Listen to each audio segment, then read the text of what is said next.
Hare Krishna, Krishna Krishna, Hare Hare, Hare Rama, Rama Rama, Hare Hare. Hare Krishna, Krishna Krishna, Hare Hare, Hare Rama, Rama Rama, Hare Hare. Hare Krishna, Krishna Krishna, Hare Hare, Hare Rama, Rama Rama, Hare Hare. Hare Krishna, Krishna Krishna, Hare Hare, Hare Rama, Rama Rama, Hare Hare. Hare Krishna, Krishna Krishna, Hare Hare, Hare Rama, Rama Rama, Hare Hare. Hare Krishna, Krishna Krishna, Hare Hare, Hare Rama, Rama Rama, Hare Hare. Hare Krishna, Krishna Krishna, Hare Hare, Hare Rama, Rama Rama, Hare Hare. Hare Krishna, Krishna Krishna, Hare Hare, Hare Rama, Rama Rama, Hare Hare. Hare Krishna, Krishna Krishna, Hare Hare, Hare Rama, Rama Rama, Hare Hare. Hare Krishna, Krishna Krishna, Hare Hare, Hare Rama, Rama Rama, Hare Hare. Hare Krishna, Krishna Krishna, Hare Hare, Hare Rama, Rama Rama, Hare Hare. Hare Krishna, Krishna Krishna, Hare Hare, Hare Rama, Rama Hare Hare. Hare Krishna, Krishna Krishna, Hare Hare, Hare Rama, Rama Rama, Hare Hare. Hare Krishna, Krishna Krishna, Hare Hare, Hare Rama, Rama Hare Hare. Hare Krishna, Krishna Krishna, Hare Hare, Hare Rama, Rama Rama, Hare Hare. Hare Krishna, Krishna Krishna, Hare Hare, Hare Rama, Rama Hare Hare. Hare Krishna, Krishna Krishna, Hare Hare, Hare Rama, Rama Rama, Hare Hare. Hare Krishna, Krishna Krishna, Hare Hare, Hare Rama, Rama Hare Hare. Hare Krishna, Krishna Krishna, Hare Hare, Hare Rama, Rama Rama, Hare Hare. Hare Krishna, Krishna Krishna, Hare Hare, Hare Rama, Rama Hare Hare. Hare Krishna, Krishna Krishna, Hare Hare, Hare Rama, Rama Rama, Hare Hare. Hare Krishna,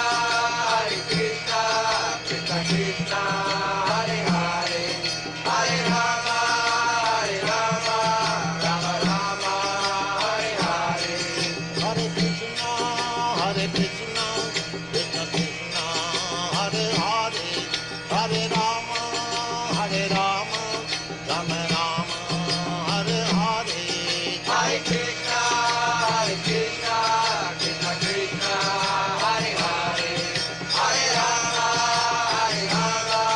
Rama Rama, Hare Hare. Hare Krishna, Krishna Krishna, Hare Hare, Hare Rama,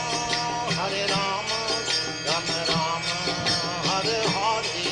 Hare Krishna, Krishna Krishna, Hare Hare, Hare Rama, Rama Rama, Hare Hare. Hare Krishna, Krishna Krishna, Hare Hare, Hare Rama, Rama Rama, Hare Hare. Hare Krishna, Krishna Krishna, Hare Hare, Hare Rama, Rama Rama, Hare Hare. Hare Krishna, Krishna Krishna, Hare Hare, Hare Rama, Rama Rama, Hare Hare. Hare Krishna, Krishna Krishna, Hare Hare, Hare Rama, Rama Rama, Hare Hare.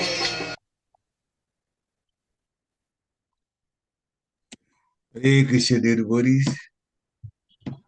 Please accept my humble obeisances. All glories to Srila Prabhupada. Welcome to this morning's programs from Chaitanya Charitamrita Adi Lila, Chapter 5 in Text 20. We are fortunate this morning to have His Grace Balabhadra Bhattacharya Prabhu ISKCON Atlanta to give the class. Hare Krishna Prabhu, please accept my humble obeisances. All glories to Srila Prabhupada. Hare Krishna Prabhu, accept my base glories to Prabhupada. Haribol. So yes, Hare Krishna. Okay. Haribol. Happy New Year. Same to you. Jai Jai Sri Chaitanya, Jai Nityananda, Jai Dvaita Chandra, Jai Gaur Bhaktavinda, Jai Jai Sri Chaitanya, Jai Nityananda, Jai Dvaita Chandra, Jai Gaur Bhaktavinda, Jai Jai Sri Chaitanya, Jai Nityananda, Jai Dvaita Chandra, Jai Gaur Bhaktavinda. So reading from Chaitanya Charitamrita, Adi Lila, Volume 1, Chapter 5, Text 20.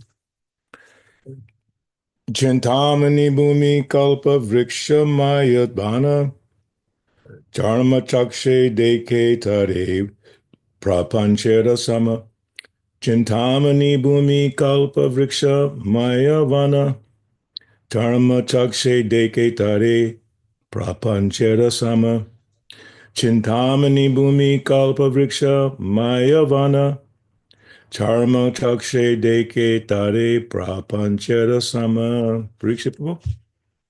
Chintamani Bhumi Kalpa Vriksha Mayavana Charma Chakshi Dekatare Prapantera Sama. Hare Krishna. Hare Krishna. Anyone else? Chintamani भूमि कल्प वृक्ष मायवन चर्म चक्षु देखे तारे प्रपंचे रसम हरे Krishna Hare Krishna. हरे कृष्ण चिंतामणि भूमि कल्प वृक्ष मायावन चर्म चक्षे देखे तारे प्रपंचे रसम हरे Krishna Hare Krishna.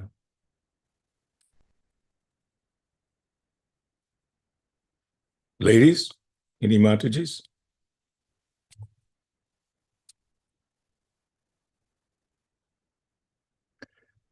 Okay. Yes, go ahead. Go ahead. वृक्षमायवना चर्मचक्षे देखे तारे प्रपन्न चिरं समा Haribo. Okay. Hare Krishna. Jai, please go ahead. Oh, you already said? Okay. So word for word, Chintamani Bhumi, the land of touchstone, Kalpa Vriksha Maya, full of desire trees, Vana, forest, Charma Chakshe, the material eyes,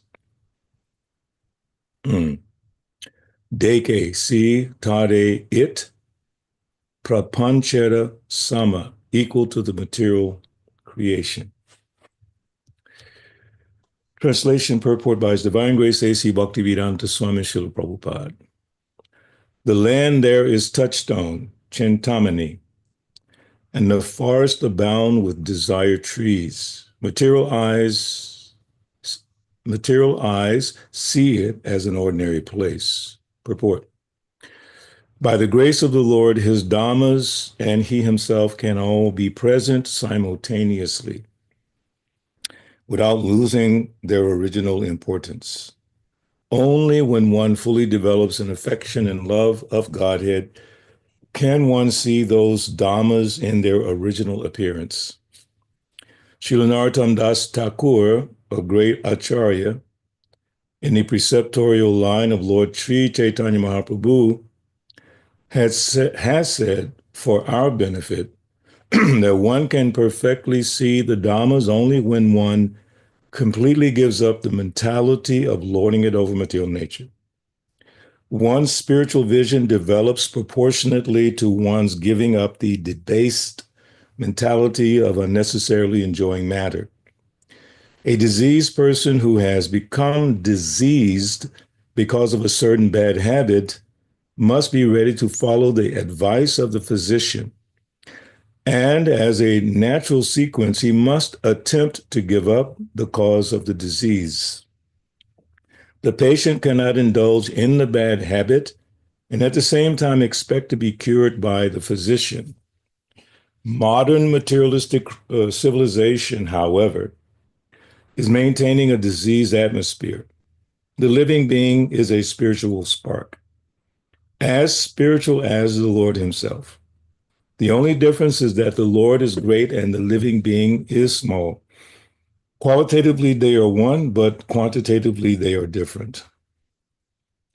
Therefore, since the living being is spiritual in constitution, he can be happy only in the spiritual sky, where there are unlimited spiritual spheres called Vaikunthas.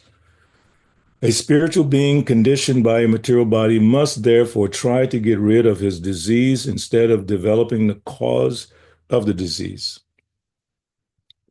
Foolish persons engrossed in their material assets are unnecessarily proud of being leaders of the people, but they ignore the spiritual value of man.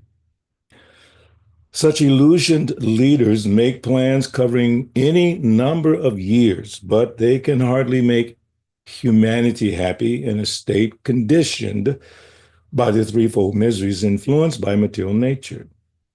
One cannot control the laws of nature by any amount of struggling. One must at last be subject to death, nature's ultimate law. Death, birth, old age, and illness are symptoms of the diseased condition of the living being. The highest aim of human life should therefore be to get free from these miseries and go back home, back to Godhead. Om Jnana Timirandasya Janan Janan Salakaya.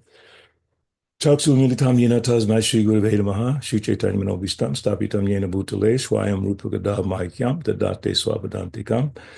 Jaya Shri Krishna Chaitanya Prabhu Nityananda Shri Dvaita Gadadhar Shivasati Gaur Bhaktivinoda. Hare Krishna, Krishna Krishna, Hare Hare.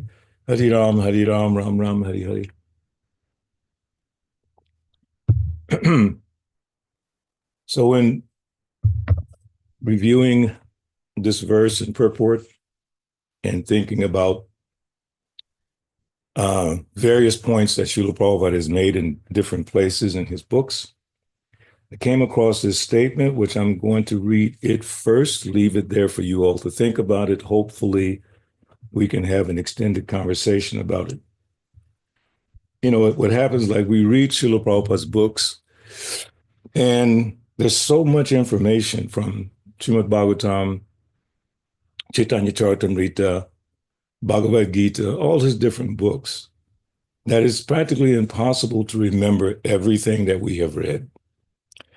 So sometimes when we go back and read, which I've read Chaitanya Charitamrita several times, but studying for today, I came across a statement that spiritually jarred me, shook me up a little bit. Because we assume that we know, especially about chanting Hare Krishna, because we chant 16 rounds every day. hopefully. When Prabhupada made this one statement, which is, this is in the Chaitanya Charitamrita, Adi 2, chapter 8, verse 31 in the purport. A neophyte student who is not sufficiently educated or enlightened should not indulge in the worship of Sri Radha and Krishna or the chanting of the Hare Krishna mantra. So when I read that, I was like, I know I've read it. Definitely I've read it. But why is it standing out today? So then going back to the verse that we're reading in the purport, Srila Prabhupada referred to Srila Narottam Das Thakur in one of the bhajans that he sang. And this is what Prabhupada says in the purport. Srila Narottam Das Thakur, a great acharya in a preceptorial line of Lord Sri Chaitanya Mahaprabhu, has said for our benefit that one can perfectly see the Dhammas only when one completely gives up the mentality of lording it over material nature. So that bhajan, which I had to meditate and make sure I had the right one, it's Goranga Bolite Have Pulaka Sharira. Hari Hari Bipale Hari Balite Nayana Babe Nir. Ar Kabe Nitai Chander Karuna Habe Karibe. Samsara Vasana Mor Kabe Tucha Habe. Vishayacharya Kabe Shuddha Habe Man. Kabe Hama Heraba Sri Vrindavan. So I'm reading from, actually it's a compilation of sacred songs. It's called Sacred Song Symphony. And it was compiled by Bhakti Gaudavani Goswami. And what he does, he gives the bhajan, gives the translation, and then he brings in the commentaries by Srila Prabhupada with that bhajan. So here, especially this one that we were just saying,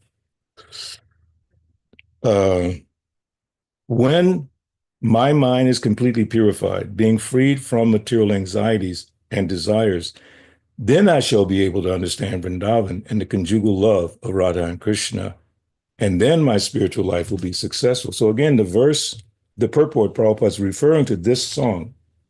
Srila Narottam Das Thakur, a great acharya in this preceptorial line of Lord Sri Chaitanya Mahaprabhu, has said for our benefit that one can perfectly see the Dhammas only when one completely gives up the mentality of lording it over material nature.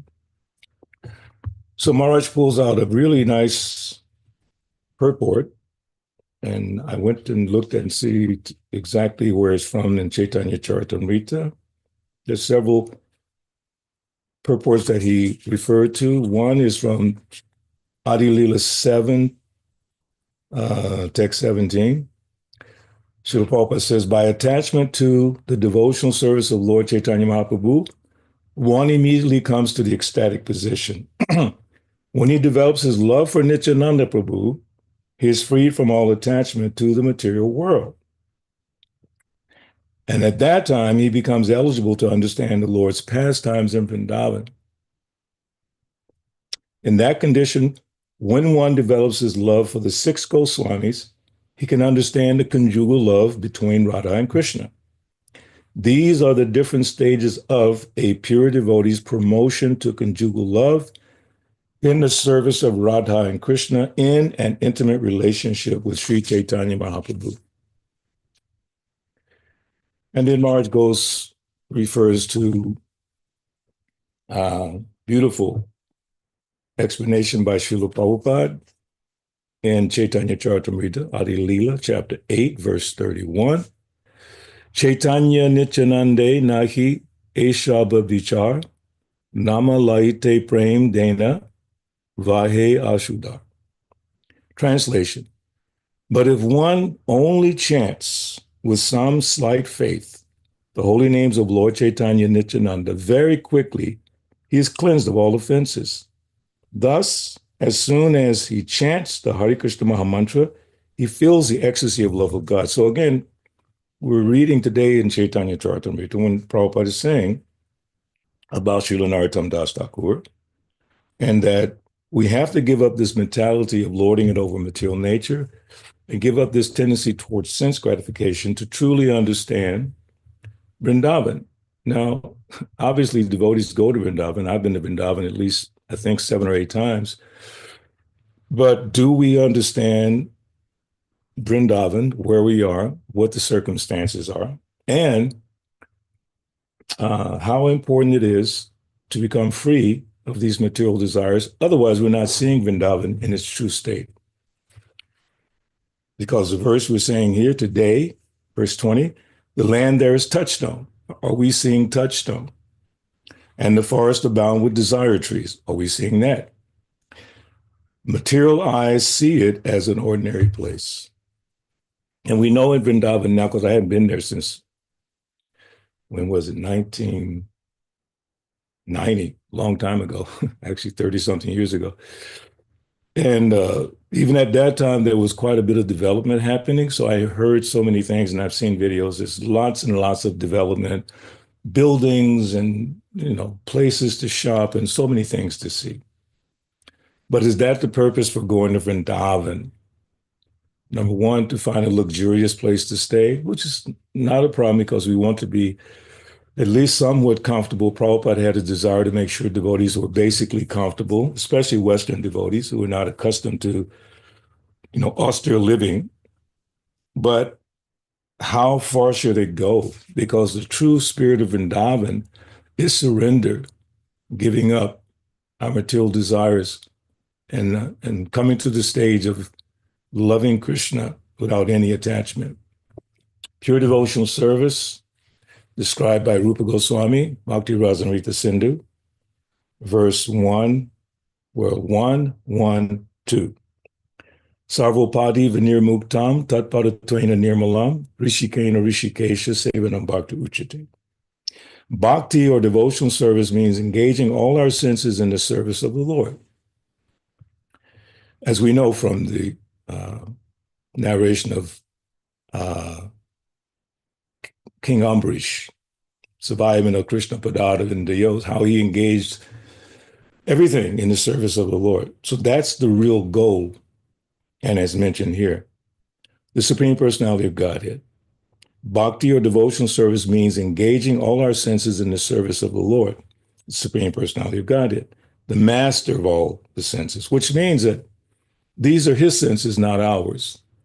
We think it's us, it's ours. We have the right to enjoy hearing, smelling, tasting, seeing, touching. But if he's the master, then normally the servant does everything for the benefit of the master.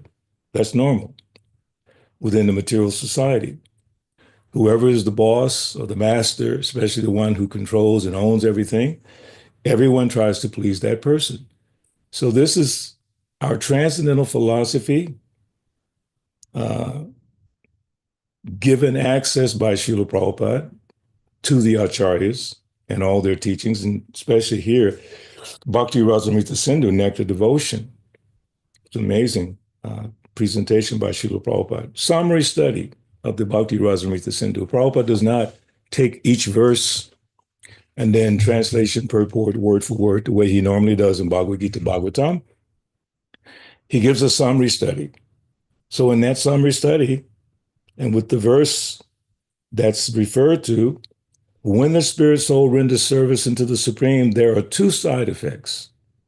One is freed from all material designations, and simply by being employed in the service of the Lord, one's senses are purified. One is free from all material designations. What are those material designations? Man, woman, black, white, Hindu, Indian, Bengali, African, all of that stuff that we have become conditioned by. Conditioned means you put something in a certain environment, different from its normal environment, it tends to become conditioned by that environment.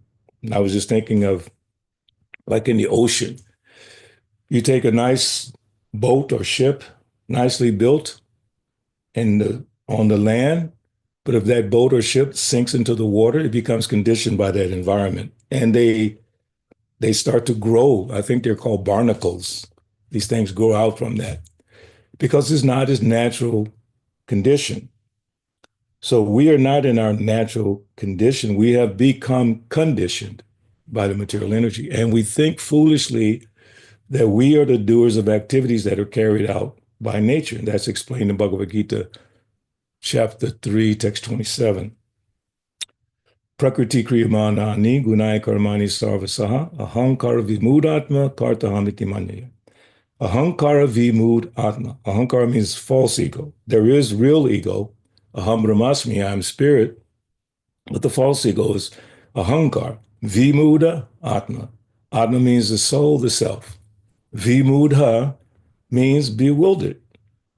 Mudha, Prabhupada always says like an ass, a donkey, more or less ignorant. So we've allowed ourselves to become influenced by, conditioned by this unnatural environment. So then when we go to the real environment of Vrindavan, sometimes we're not able to see it because we're still functioning within the conditioned state of mind. As Srila Prabhupada said, that the example he was given of the physician, the physician gives you the treatment, and then you're supposed to follow. So you can come to your natural, healthy condition. So what is that process? Process is engaging in devotional service. But again, what I read earlier, that statement, that a neophyte student who is not sufficiently educated or enlightened should not indulge in the worship of Sri Radha and Krishna or the chanting of the Hare Krishna mantra. So one point that I can put into the conversation, I hope that some of you have some thoughts on that. I hope it provokes some deeper thought, because we're chanting, supposedly, should be 16 rounds every day. So how is it that, and we should be humble to admit, for the most part, we're neophytes, for the most part. Because the second stage, Madhyamadikari, is symptomized by absolute faith, even without scriptural references, not references, but not being able to quote scripture so effectively, but have come to the stage where absolutely fixed, nothing can take you away from devotional service, Madhyamadikari. So in humility, practicing humility, a neophyte student who is not sufficiently educated, meaning us, we know some things, we've studied, we know many things from Prabhupada's books, but we don't know everything. As I said, I did not remember reading this, even though I've read it several times. It just stood out today. So accepting that we may be, for the most part, still trying to come out from the neophyte stage. The neophyte is symptomized by very malleable faith. It's like this thing that we used to have as children called Play-Doh, and you can mush it and twist it and turn it and make different things from it. So a neophyte's faith is like that. It can be twisted, turned, and distracted this way, distracted that way. I know it's a fact for me. I get distracted many times. And another point that came to mind in this regard is that the suffering that we all go through, because that's also mentioned, the suffering that we go through, Prabhupada said in one place, suffering is a symptom of God's love. So you have to think about that. So in my little, humble thought process, I said, this is very important, because we're so caught up in trying to enjoy, especially when we're feeling good. Feeling good means the body is healthy, mind is not so disturbed. We generally, as neophytes, get distracted by the environment that we're in, unnatural environment. And we become attracted to material objects, material things. In the Bhagavad Gita, Prabhupada says in one place that devotee, is not subject to material desires while contemplating the objects of the senses, because they are living internally in the proper environment. They're always thinking of Krishna. That's the most important instruction Rupa Goswami gives us in Bhakti Rasamrita Sindhu. Always remember Krishna, never forget. Why? Krishna Surya Sama Maya Haya Andhakar. Krishna's like the sun, Surya. Maya's darkness. So wherever there's a sun, darkness cannot stand. Right now, the sun is coming out here in Atlanta. And even though I can't see the sun, just because the sun is there, the darkness is going away. So if we're always thinking of Krishna, Maya can't come in. But the problem is we're not always thinking of Krishna. So when the suffering happens, sometimes we become contemplative, reflective. We start thinking about the purpose of life. Actually, many times people ask me, how did you get started in Krishna consciousness? And I have a very simple response. I was subjected to very powerful emotional circumstances. Specifically, in 1970, my mother died. 1971, my father and older brother died. And I was like shocked. That shock caused me to think, is there something more to life?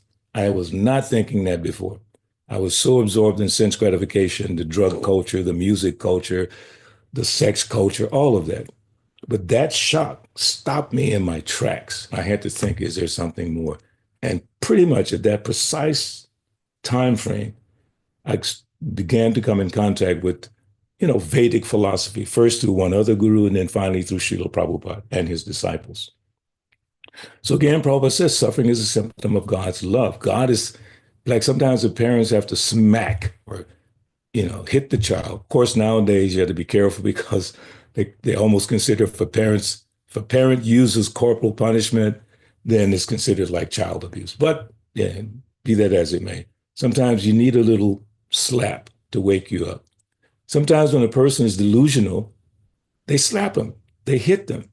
Come on, stop it, wake up. Jeev jago, go Chandabodhi. Wake up, sleeping souls. How long will you sleep in the lap of the witch called Maya? Sometimes you have to jolt yourself and another devotee. Come on, Prabhu, come on, Mataji, let's get back to Krishna. Practical example is for the last, year or 2 years, this whole political thing that was happening. And I noticed on Facebook, so many devotees were completely off base. And no matter how many times I commented and said, Prabhu, why don't we glorify Prabhupada? Why don't we use this amazing medium to glorify Prabhupada? But still on and on and on. Either the COVID vaccine, the presidential campaign, on and on. And I'm thinking, what happened? What happened to Krishna consciousness? Because if you love someone, generally you want to speak about that person, just like the gopis. Krishna sent Uddhava to go to Vrindavan, the real Vrindavan, and study the mood of the gopis. Of course, Uddhava had a great love and devotion for Krishna, but he had not seen that madness that the gopis were in. They were constantly thinking of Krishna, imitating his pastimes, constantly absorbed. How could there be Maya for them? No Maya. Krishna Surya Sama, Maya Haya Andhakar. Maya was gone. The light of Krishna was shining through. But we sometimes forget Krishna by being overwhelmed by this unnatural environment. It's truly unnatural. The soul cannot be happy by any amount of material acquisition, whether it's knowledge, whether it's material resources, youth, beauty, good health. None of that will make us ultimately happy because it's all temporary and it will diminish over time. Beauty.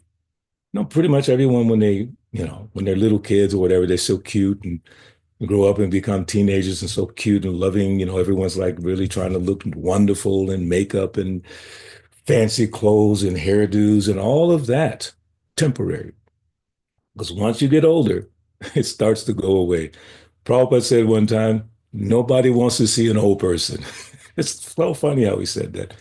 Nobody likes to see an old person. And we're seeing how that plays out. Of course, in the Indian culture, generally they try to keep the parents with them in their home and all that. But nowadays it's becoming a fashion to put them away in a convalescent home. I used to work in a convalescent home when I was a young man. And there were so many old people and they were just suffering like anything and nobody would come to see them. It's so painful because no one wants to be reminded of the temporary nature of this body. But that is a blessing. And then I can't remember the exact verse, some of you probably do. Queen Kunti is saying, let my suffering happen again and again and again. And you have to remember what suffering she was subjected to. Any of you mothers out there, even the fathers out there, even myself, I'm a father. You don't want to see your children suffer. And when they suffer, you feel pain. She had to experience the pain of her sons being deprived of their rightful share of the kingdom and banished to the forest and suffering. And so many attacks were coming, the house of lack, poison cake, demons. What mother would like to see that? But she said in her prayers, let this suffering happen again and again. The suffering was so great that even Bhishma couldn't understand how these devotees were suffering so badly. But Kunti is saying, let it happen again and again and again, because while suffering, I'm forced to remember you, forced to remember you. So sometimes we suffer and we blame something. We blame someone. And the question becomes, why me? One devotee years ago, he used to say, well, who else do you want to suffer besides yourself? You want to pass it on to someone else? Take your own suffering as a blessing. Prabhupada said it. Suffering is a symptom of God's love. Parents spank the child. Love, supposed to be. Someone chastises you. Who's your friend? That's love. They want to see you better yourself. They call it, what is that phrase they use? Anyway, I forgot it. What is it? Anyway, they give you some push or some wake you up from your misunderstanding, like intervention, some kind of intervention they do. When a young person's on drugs or going the wrong path or this or that, they do an intervention. Sometimes the family would do it, sometimes the government would do it. But in this case, Krishna is doing it. Krishna is giving us the suffering to slap us, wake us up, to remember.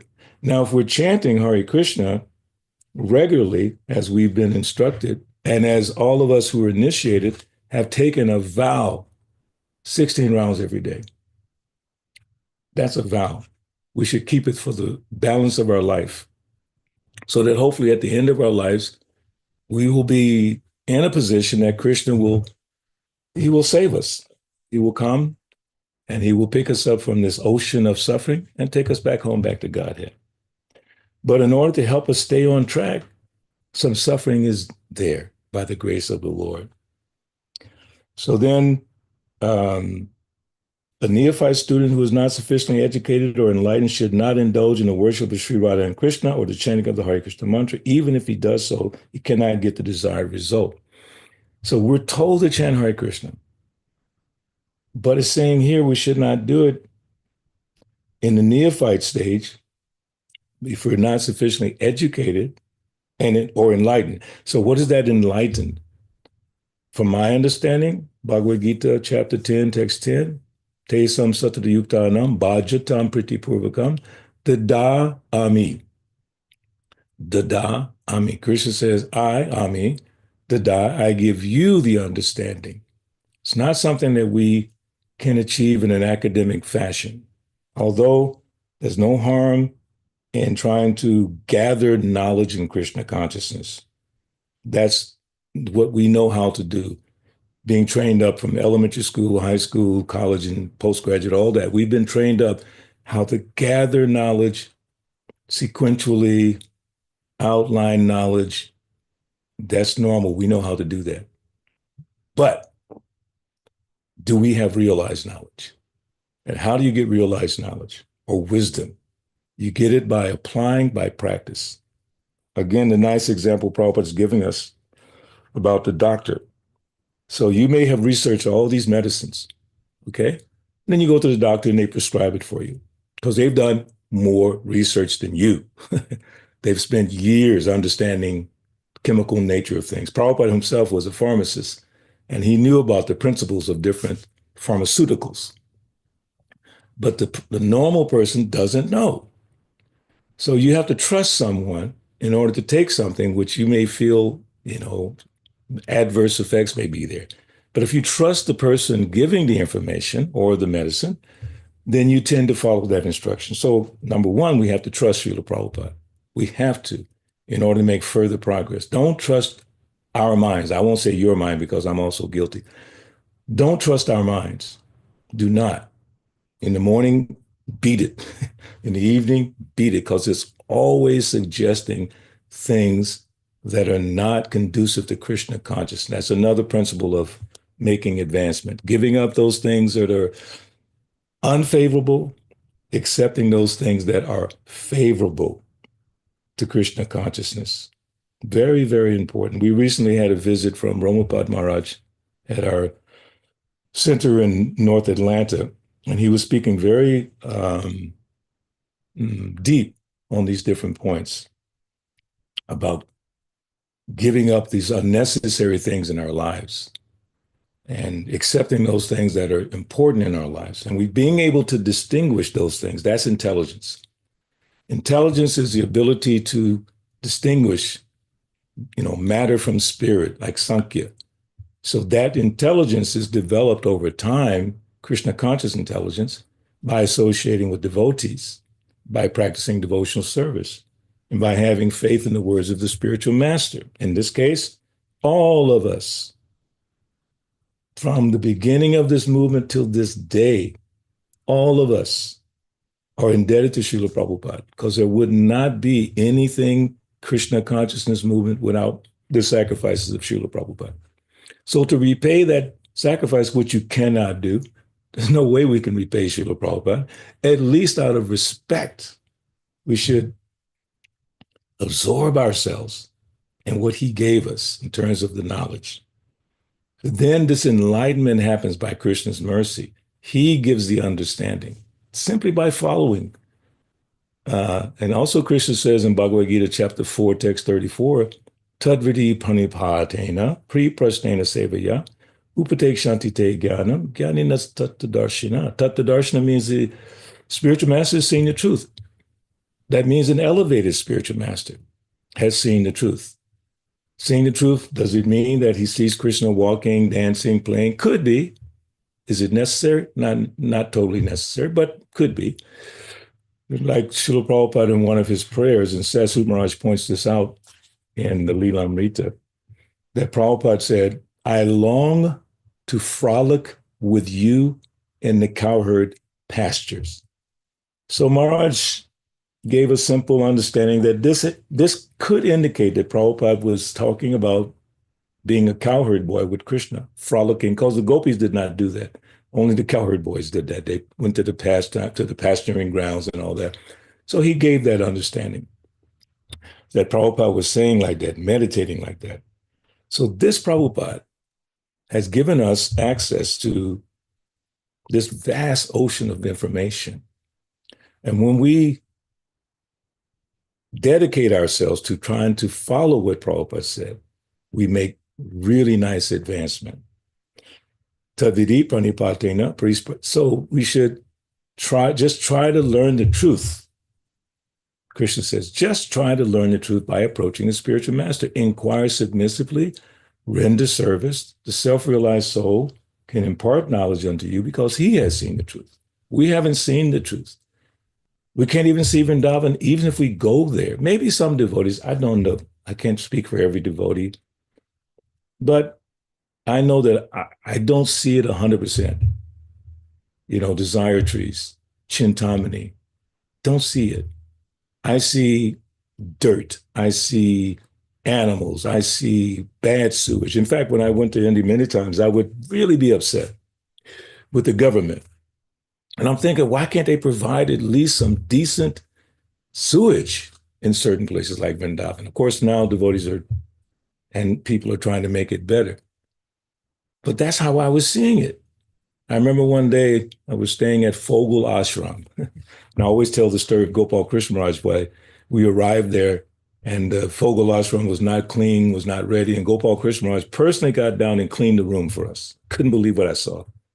So I remember in that room, I was looking out the back because they have shutters on the window, so I had the shutters open for air. And I saw dogs and hogs fighting over trash. I didn't see Chintamani.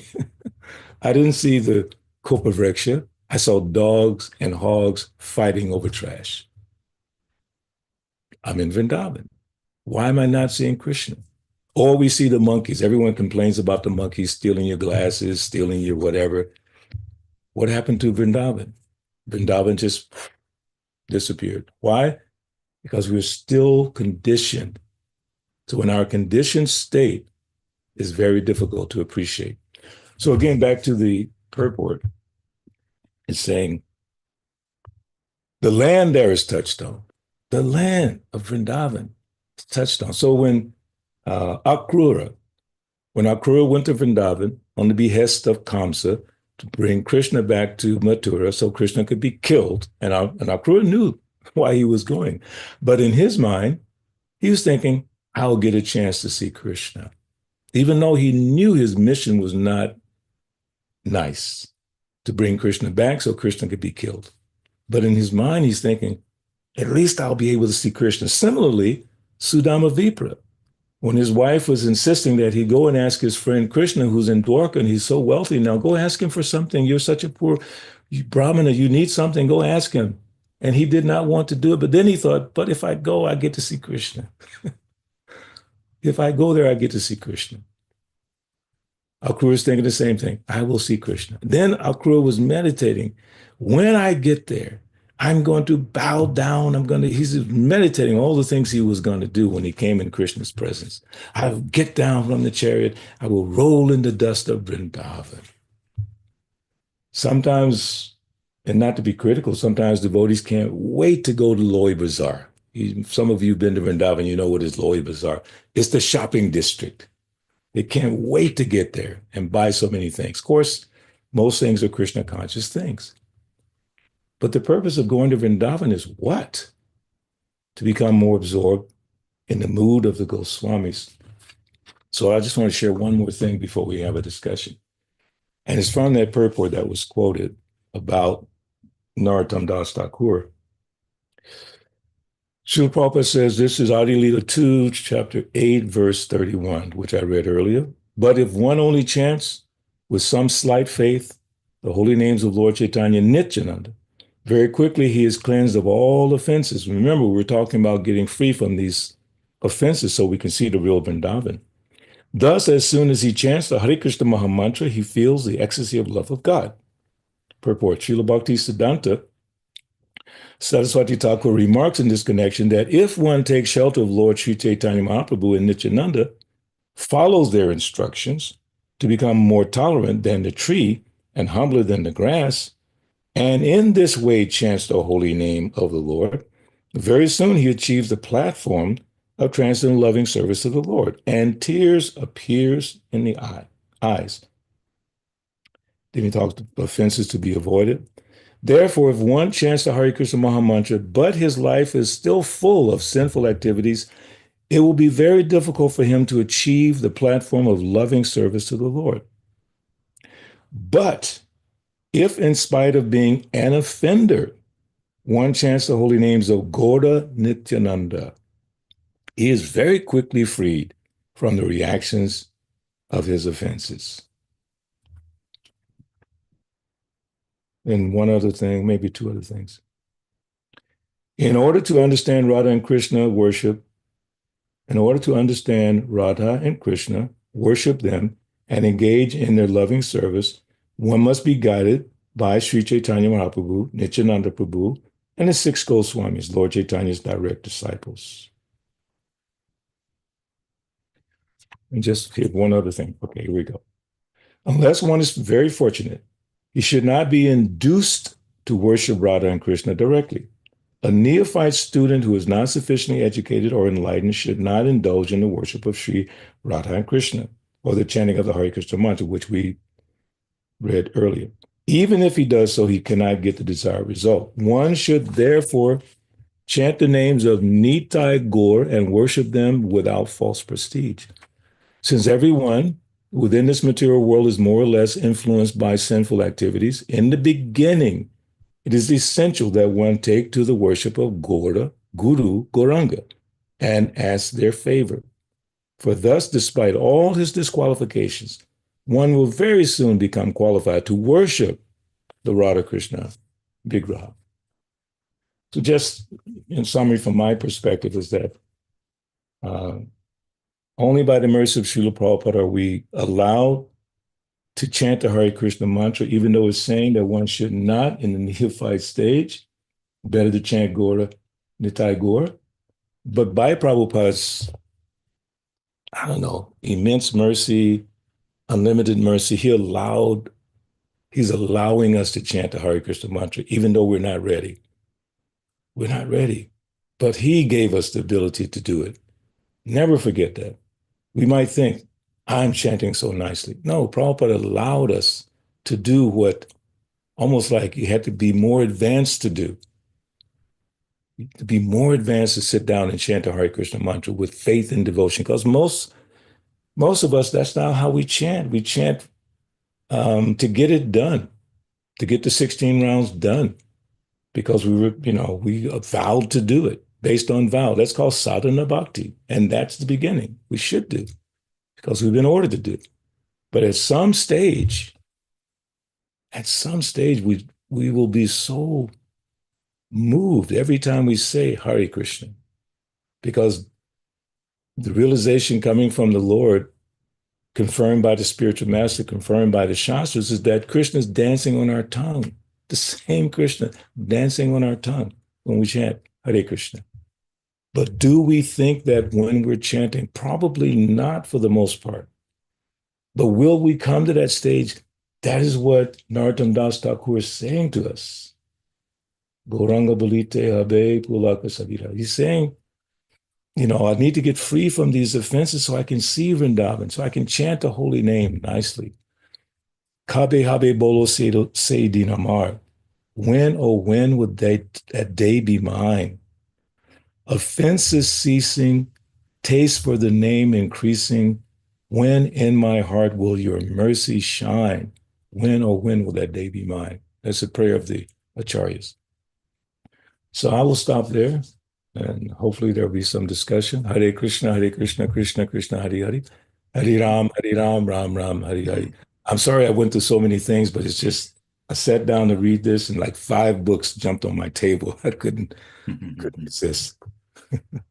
Hare Krishna. Thank you very much for a very in-depth lecture that is also challenging us to think about our devotion and how serious that, we if we don't see Vrindavan, in other words, we are sabotaging our own selves by not really taking the process seriously and being greedy enough to get the love of Krishna. So it's on us. It's been given to us.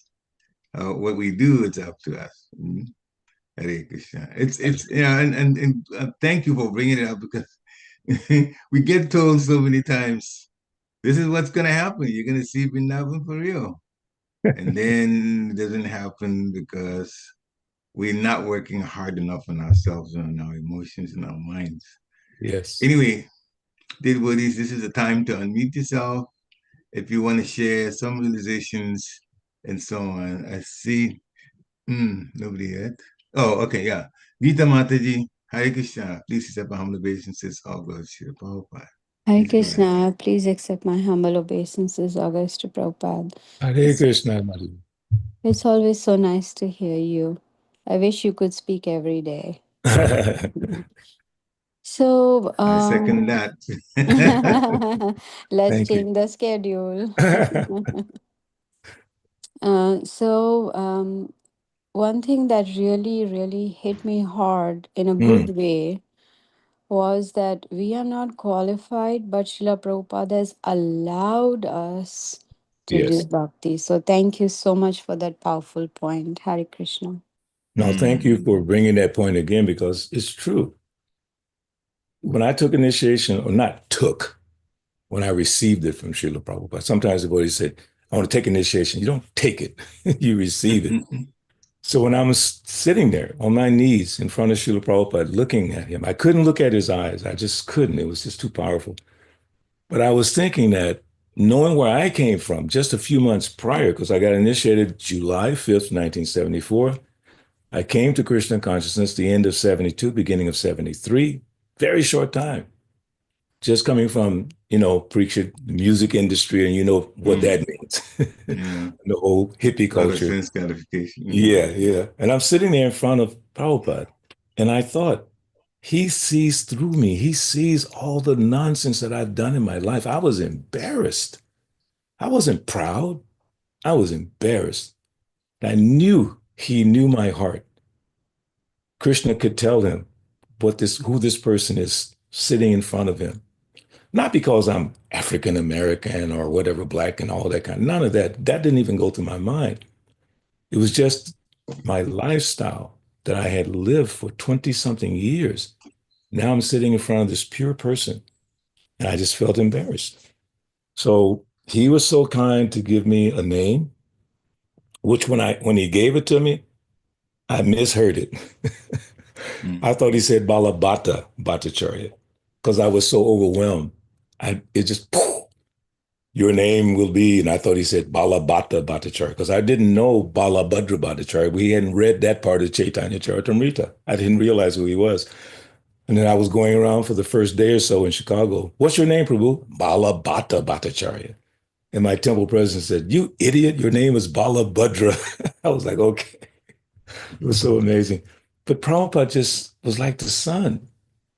And he shined a light on I don't know, my whole life.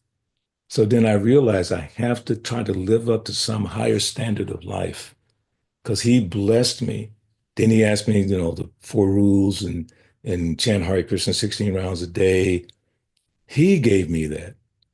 My other so-called guru did not give me that.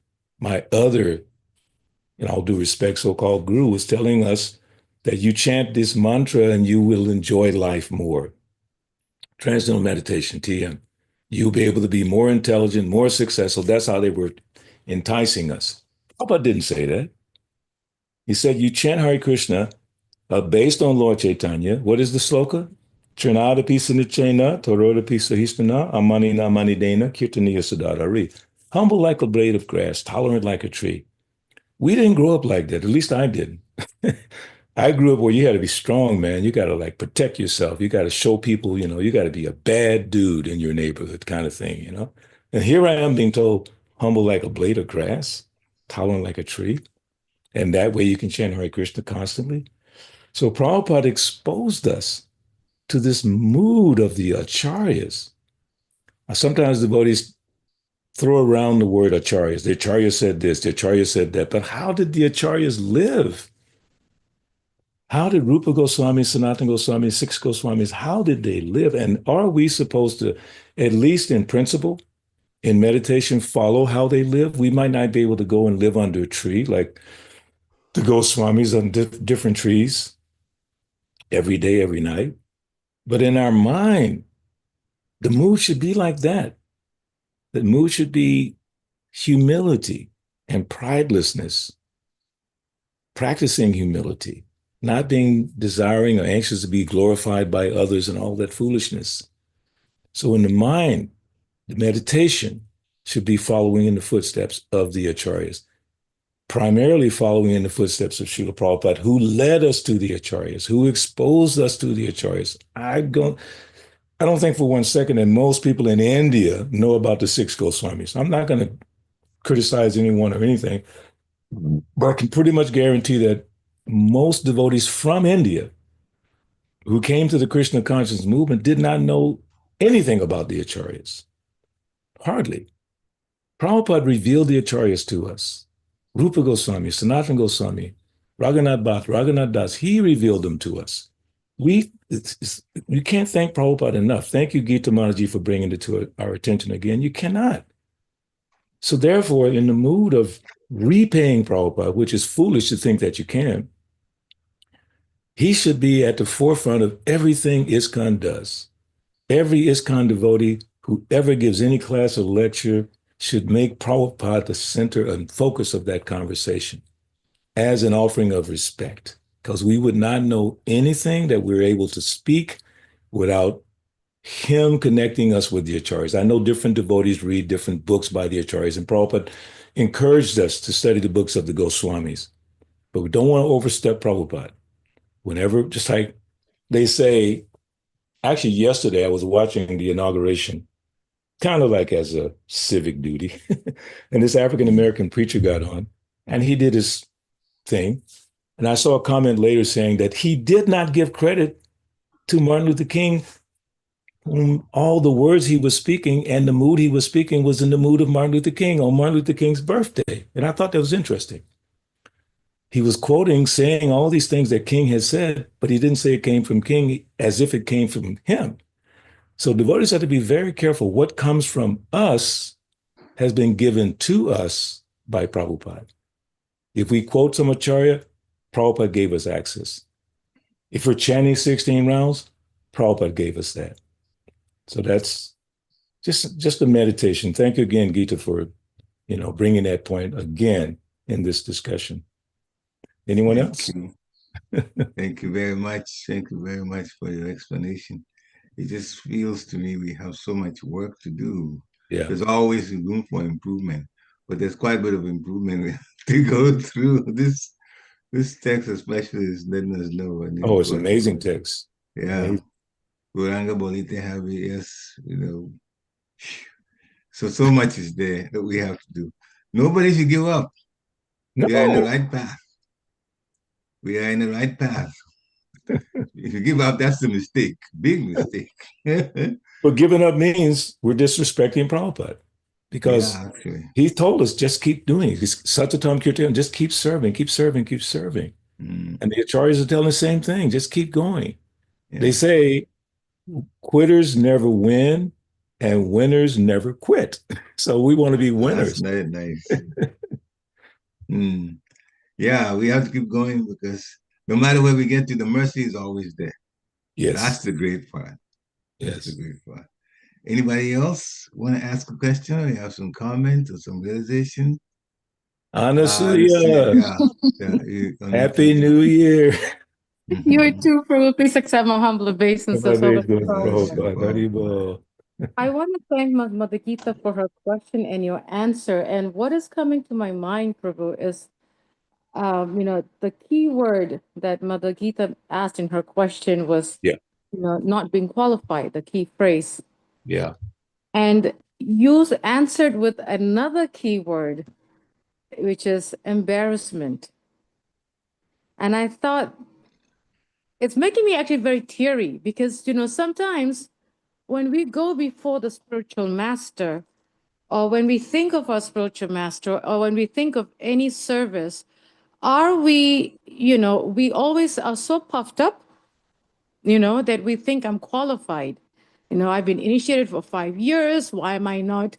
I'm feeling, I think because I'm missing my guru right now, but it's just the point, right? Yeah. 5 years I've been initiated, 10 years I am qualified to get initiated. I'm qualified to get Brahmin. We don't have that consciousness, Prabhu, that, geez, who am I to ask? Right? Why am I not embarrassed? If I slip and fall, why am I not embarrassed? If I made an offense, why am I not embarrassed? Why do I feel I deserve, like I'm this elite group?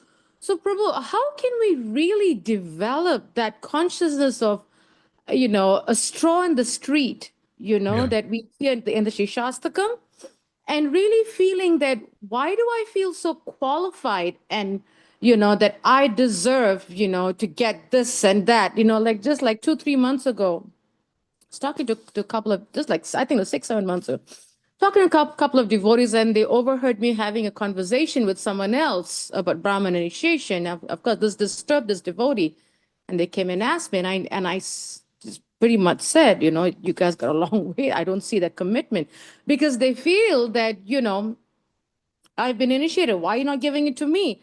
So that embarrassment, Prabhu, like you said, you were sitting before the founder Acharya, Shiv Prabhupada, Wow. we should be having chills down our spine. How do we have that? what makes us have the guts to ask? I think that's the key point, Prabhu.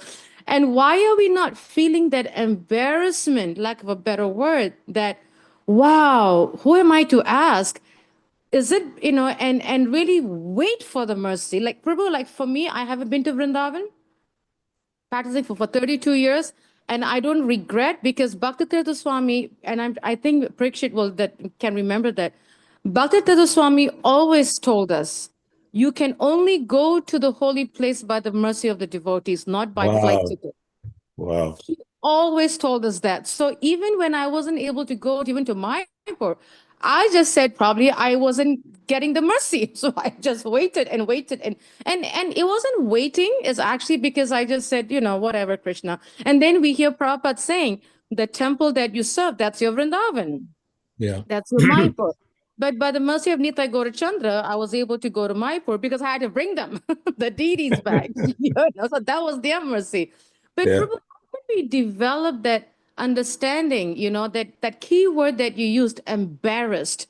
And I Yeah. have to wait for the mercy, like I think you're getting my No, point, Prabhu. your Yep. point is very clear and very heartfelt. And, everything we have to look from the scriptural Yeah. perspective, Acharyas, Prabhupada, so that Adal Shraddha Sadhusanga, Bhajana Kriya, Adal Shraddha. So we have to have the faith. We all had the faith to come here to this movement. And now we're learning how to be devotees in practice. So then how do we increase the faith? It's increased in the association of devotees by associating with devotees who themselves are engaged in sincere devotional service. Association has to be done in different ways. Like if you associate with devotees who are overly materially attached, you're going to be affected by that. So you have to find the association that will inspire you to follow and practice. That's incorporated in that sadhu sangha means associating with those sadhu, saintly persons that can inspire you to take up the practice. Then, as I said earlier, got to have faith in Prabhupada because he's given us the practice. If we don't have strong faith in Srila Prabhupada, we will not systematically, continuously follow the practice. The practice is given to us by him. If we just do it and be patient. So, again, Rupa Goswami, who knows that verse? Utsahan nisaya dharya tat tat karma pravartana. Enthusiasm, firm conviction, right? Is that the process? Enthusiasm, Yes. and patience. The patience is mentioned there. You got to be fired up. We all come. I just dropped something. We all come to the movement fired up like anything. Sometimes we're not patient, as you're pointing out on this way. We want it. We want it now. That's the material disease. Are we willing to spend this lifetime, maybe a few more lifetimes, to get Krishna consciousness? Prabhupada always says, the Goswami says, Hey Radhe Braja Devike Chalalite. Hey Nanda. He said, they never said we're seeing Krishna. Hey Radhe, Braja, they're looking everywhere for Krishna. They never say they saw him. They were looking everywhere, anxiously trying to get that mercy. So we want it now. That's the material disease. That's the material disease. Prabhupada didn't get initiated for like 10 or 12 years. He met his guru in 1922, got initiated in 1930 something. And he said, he accepted his guru from the day he met him. But the rest of that time was doing business, making money, taking care of family. But he never lost that connection. So, honestly, to your point, we just have to be patient and follow the process as outlined by Srila Prabhupada. As I said earlier, that necessitates having strong faith in Prabhupada. Don't think we jumped all the way to Krishna or jumped all the way to the Acharyas. We better get it right. You better get that faith in Srila Prabhupada. And then whatever he tells us, if he tells us to read this particular book or sloka or song, do it. He tells us to practice like that, do it. And then your spiritual master, your personal spiritual master, should be able to confirm what Prabhupada said. Now, if the spiritual master, as in the case of some ISKCON gurus in the past, were instructing the disciples in things that Prabhupada had never said, those gurus didn't make it, and some of their disciples became very confused. So luckily for you, your spiritual master, who I know personally, Bhattacharya Maharaj really had a understanding of Srila Prabhupada. And it came through his life, his example, his preaching, and even his leaving. It was all Prabhupada. It was just amazing. And many of Prabhupada's disciples are like that. I was so fortunate this weekend to be in the presence of Apurva Prabhu and Kamalini. They came to our center in North Atlanta. It was The kind of great a cook. surprise. Yeah, it He was a cooks. surprise. Yeah, he's the best cook. I mean, I'm in the kirtan, all of a sudden, Jai Govardhan, a nice devotee from Atlanta, touched me on the shoulder and looked around. There's Apurva. I went, wow. So I was giving class that day. So what I did was I said, Prabhu's put 3 chairs, me, Purva, Kamalini, because I want them to speak.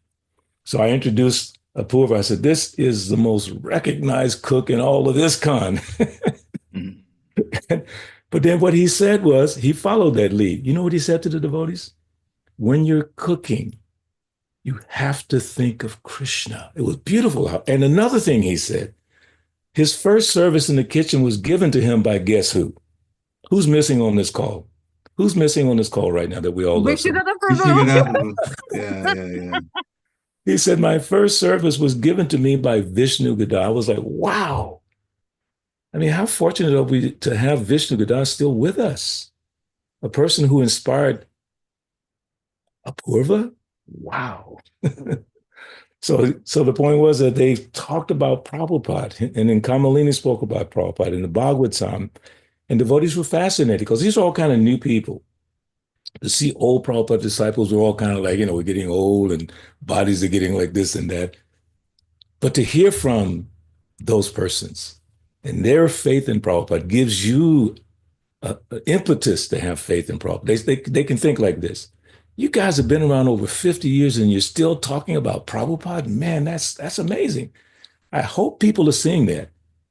And I hope the devotees, my God brothers and God sisters, are portraying that, how dependent we are on Prabhupada, not on our current intellectual capacity, not on the books we may have written, the things we may have done, the temples we have built, but they should hear from us constantly our faith in Prabhupada. Then guess what? Sadhu Sangha, their faith in Prabhupada will increase.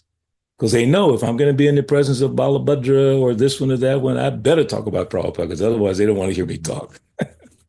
So Thank you so anyway, much. just my thoughts on that.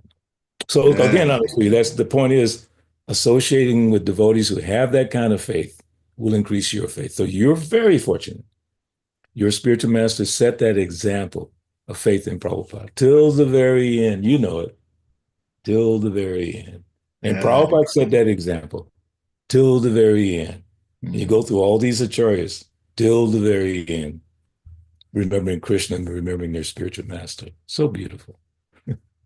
Hare Krishna. Thank you very much. It's very inspiring. And there's a text by Dear Krishna Prabhu. Again, Haribol. an appreciation text. No question. It just says, Hare Krishna Prabhu, please accept my humble obeisances. All glories to Srila Prabhupada. Thank you for the beautiful, instructive class. Thank you. I think the key word is instructive class. Any more comments or questions? Hare Krishna Prabhu. Hare Haribol. Krishna. Please accept my humble obeisances. All glories to Prabhupada. So my big question, Prabhupada. One-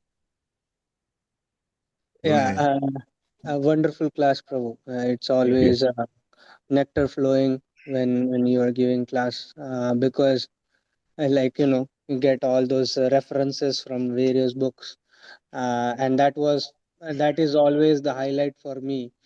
And that the reading you have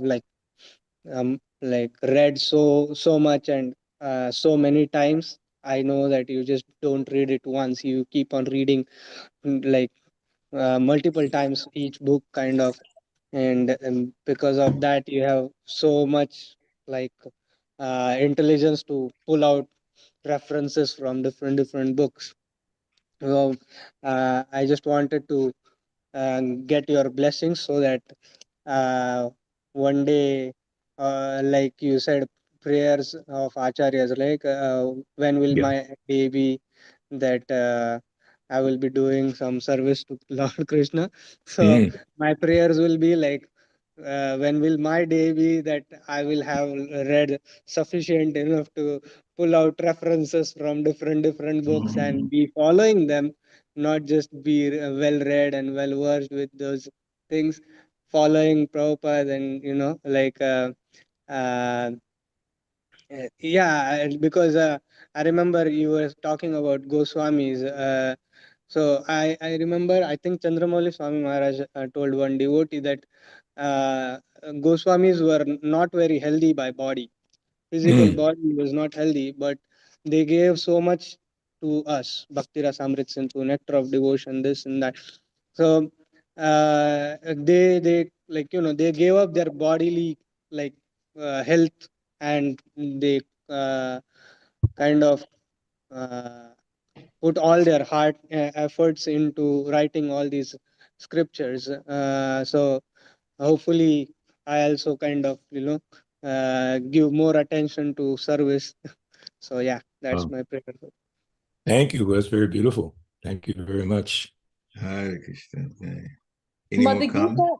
Mother Gita, I would like to answer your question that I have tried to get Balabhadra Prabhu as often as once or twice a month, and I'm not the guilty one here. Maybe you should just put him on schedule and then he will have to come. Mother Gita, that's a good idea. Sorry, Balabhadra Prabhu, I'm getting Okay, I'm pretty sure. I think the class is over. The ladies are ganging up on the mothers are. Thank you for the encouragement. I'll definitely consider that. So thank you very much for that encouragement. Hare Krishna. No, I was thanking Krishna, and I meant to tell you all in the beginning.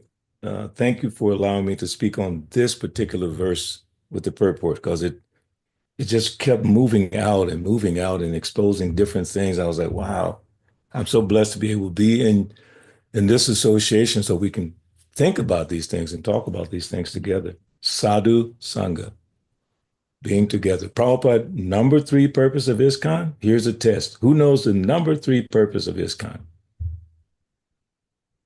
Anyone? To bring the members of the society closer together and nearer to Krishna, the prime entity. And there's another part at the end, and to create within the society this mood of Krishna. So yeah, that's what we're doing.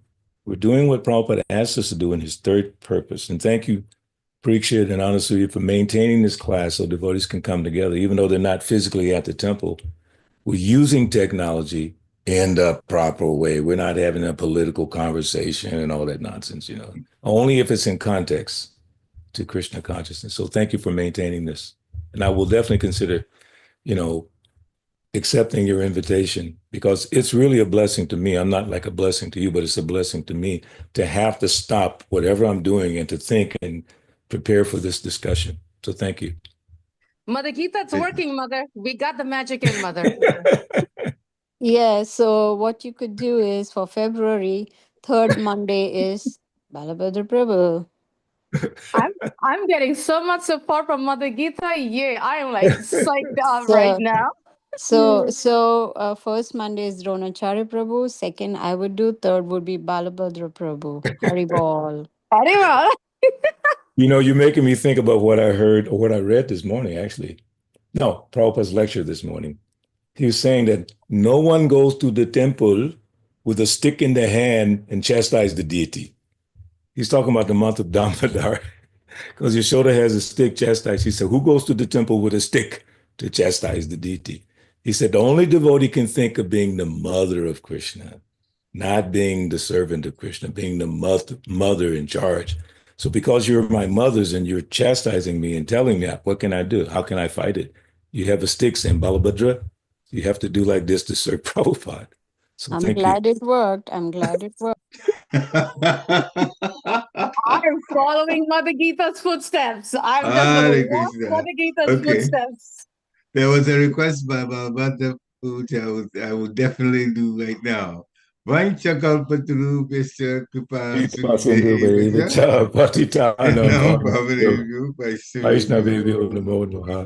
No offense. Good thing you stopped before I get into more trouble, right? Good Thank you, devotees. Just have a Hari wonderful, Bol. wonderful Krishna conscious day. Thank you, Mother Gita. Hare Hare Krishna. Krishna. Jai. Jai. Prabhupada ki Glory jai. to Prabhupada. Srila Prabhupada ki jai. Jai. Mm. Hare Krishna. Hare Krishna.